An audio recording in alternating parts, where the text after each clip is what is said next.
What's going up, guys? It's your boy Frosty, and today's video I'm going to be explaining how to get your Mexican passport. So of course, if you guys seen my TikTok or you saw the video from TikTok and wanting to learn how to get a dual citizenship, like my Mexican one, for right now I don't have my my US passport because it's being renewed by the State Department. But anyway, so I know that a lot of people want to know how to get a dual citizenship, especially Mexican one, because I know that some people were born in the US and they have two Mexican parents, so you can inherit, and it is possible to get your Mexican citizenship, as you can see right here. So I'm going to talk about the pros and cons, some tips that I can recommend you, and how my experience went of getting a Mexican citizenship, and also what documents you need to bring in order to get your Mexican citizenship. So, and also, if you guys are thinking, or I'm also going to make a Spanish version of this video, so if you want to send it to your mom or someone that you know that they can inherit a Mexican citizenship, that they do not know how to get one for their, hijo o hija, I'm going to make one after this video is published, so I can, so I can help more people. One thing is that if you are if you're thinking like, oh, is it really possible to get a dual citizenship? Yes, it is possible, because by law, Mexico and the United States, by law, they accept for you getting a dual citizenship. Is it a requirement? No, it's not. It's just optional if you want to get a dual citizenship. For me, I wanted to get a dual citizenship because it was more beneficial, and I'll talk about what the benefits are and what the pros and cons are. So let's get started with the pros and cons. So let's go with the cons, because there's so many pros with this. So that means like there's a lot of benefits of getting a dual citizenship, but here are two that I may have heard. So here's one. So it says right here, the cons about getting a dual citizenship is the dual citizenship is also gives a potential for double taxation and lengthy and expensive process of getting a dual citizenship, and the fact that the laws of countries govern you. So basically it's talking about double taxation. So for me, I haven't gone like taxes in Mexico, so for here I have no idea how double taxation works. The only thing is that I'm assuming that if you do live in Mexico and you're a dual citizen of both countries and you live to one country, you're still gonna have to pay for the US if you're living on one. And I'm guessing if you live over there in Mexico, then you had to probably pay taxes. For that reason, I'm not really sure how double taxation works, but I know I'm gonna go through the process of it once.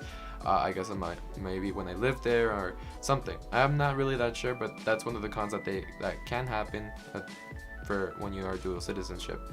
Another con that I've heard is that if something happens to you and you happen to be a dual citizenship, a dual national, that means that anything that happens over there, for example, if something happens to me over there in Mexico, and I'm a dual citizen, that means that that the US government cannot intervene with anything that happens to me. So I'm not sure if that could be the case. I just heard that can be something that the United States cannot intervene with anything if you're not traveling with their passport and you're traveling with their citizen, or that you're a citizen over there. So yeah, that's one of the cons. Correct me if I'm wrong with any of this type of information, or if there's any more cons that I don't know about, so you can help others and help me to to stay updated of what things the law can change, you know what I mean?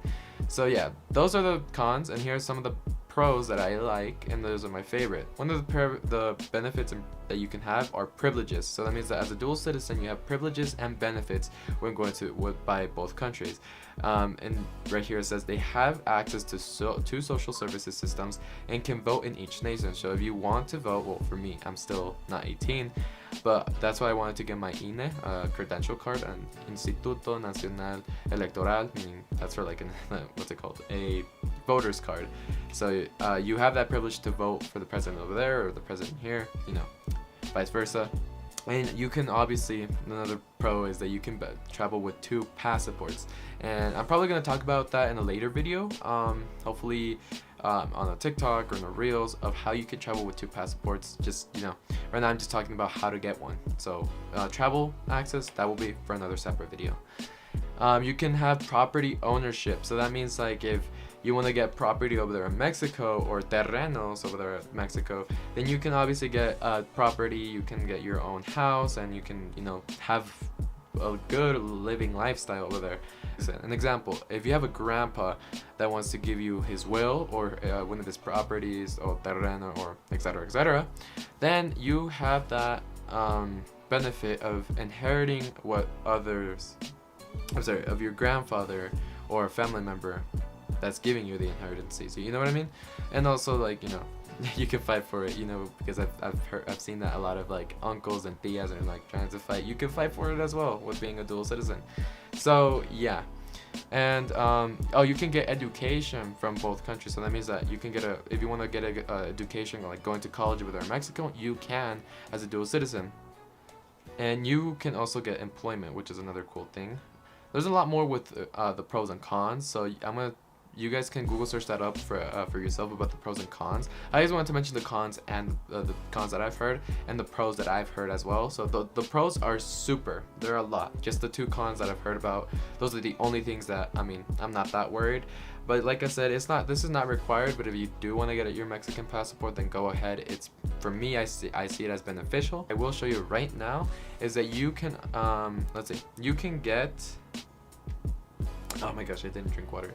That you can get discounts. So whenever you're going to Mexico or another country, then basically you can get discounts on everything, even with flights. And I'm gonna show you right now about the flight, or because I want to go to, I am planning on going to Mexico sometime soon. So I will show you what they can do, or I'm gonna show you that I can get discounted as a dual citizen. So right now I'm gonna show you guys right now.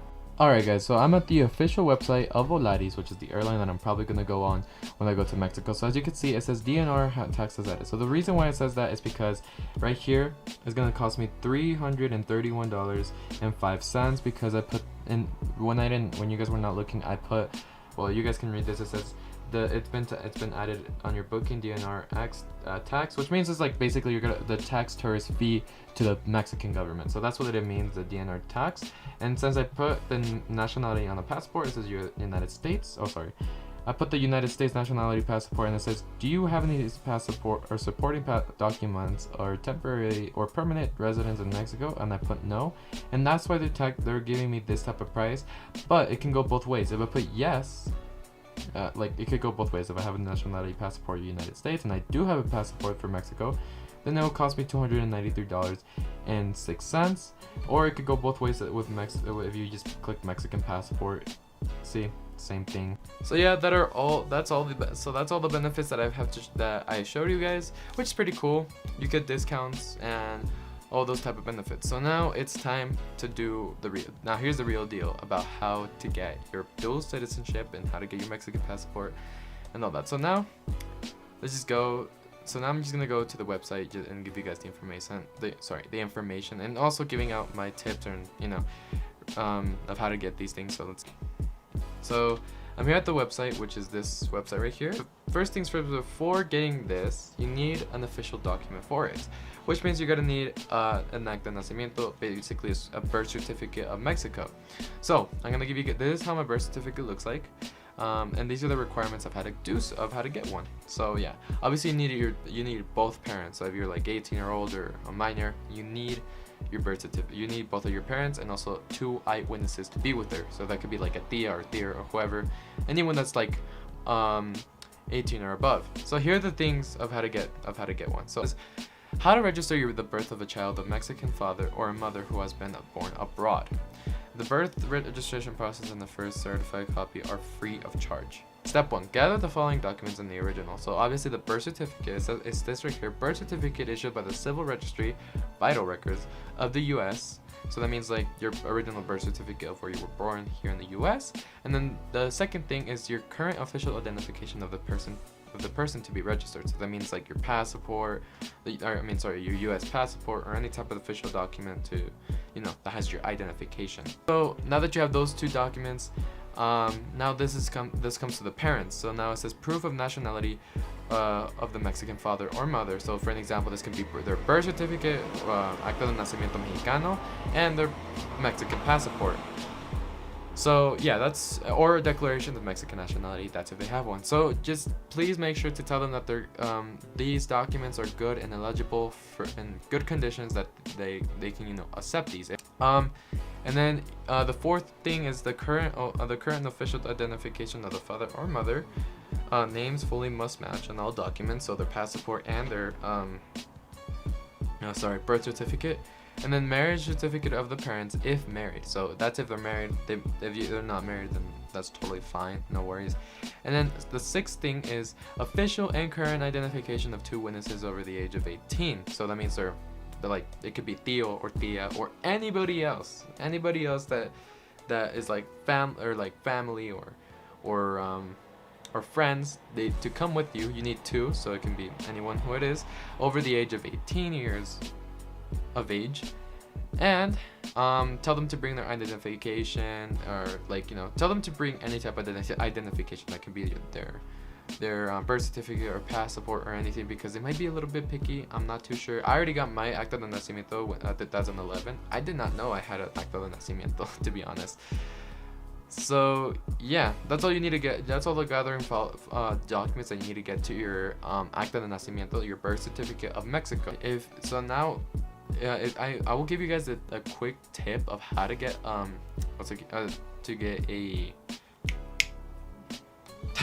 how to get your appointments. So I've heard that appointments nowadays for the Mexican consulate is super hard to get. Here are some tips that I can give you guys. So I'm gonna share this website, this website of your birth certificate, so you can show it to your parents, or you can know yourself of what details and requirements. Or recommendation that I will give you guys is that you guys follow your local Mexican embassy on social media platforms. That could be Facebook, Twitter, or Instagram. But for an example, if I live in California and there's like a Mexican consulate, I will follow their social medias, because here where I live, they have a social media account for Facebook, and that's how I got notified and updated when the next appointments are. So what I've heard is that the next available appointments are every Tuesdays, 12 to 1, so like 12 p.m. to 1 p.m. And you can just go to this website right here. I'm gonna also put it in the link description below. And and a really quick tip is that they might ask you for a lot of information. You can completely ignore some, because they might ask you for like a CURP. Not a lot of you guys don't know what that is. That's basically like a number of Mexico or something. But if your parents don't have that, then that's fine. Just try to answer as many questions as you can, so that you can get your appointment. Obviously, it says transmite, what type of transmite you want to get. So obviously, it could be, if you do have, like I said, if you do have the what's it called, the birth certificate, and you're trying to get a passport, then just put passport. If you want to get to your dual citizenship with the certificate, then click the certificate. All that stuff will be there. No worries. Just try to fill out as much as you can. Don't worry, it won't ask you for a lot. Just fill it out and you get your appointment just like that. So that's one of the recommendations I give you guys, to follow your consulate on social media platforms, so you can get updated. Congratulations, you fully now got your dual nationality citizenship with getting the birth certificate of Mexico. So now that you got all the requirement steps for that, so now here comes the second part. If you're wanting to get your Mexican passport or your INE or credential card, this is what you need to do. So now that you have your dual nationality, by the way, before continuing, if you're old enough, like 18 or older, you can do this step by yourself. If you are not, if you're a minor, like me, then here are the steps. So let me go with the 18 or above. So basically, if you're 18 or older, you don't need 2 parents. You can be by yourself if you want to. I might recommend you just to get one of your parents, mother or father. It depends. So they don't get picky on that. And yeah, you could go with mother or father, just one of them, if you're older than 18, and get your your birth certificate of Mexico. That's what you need to get, that I was talking about, and your U.S. passport. And please, let me tell you, please make copies of your documents and take them with you. But these are for 18 or older. I'm gonna go with the minors.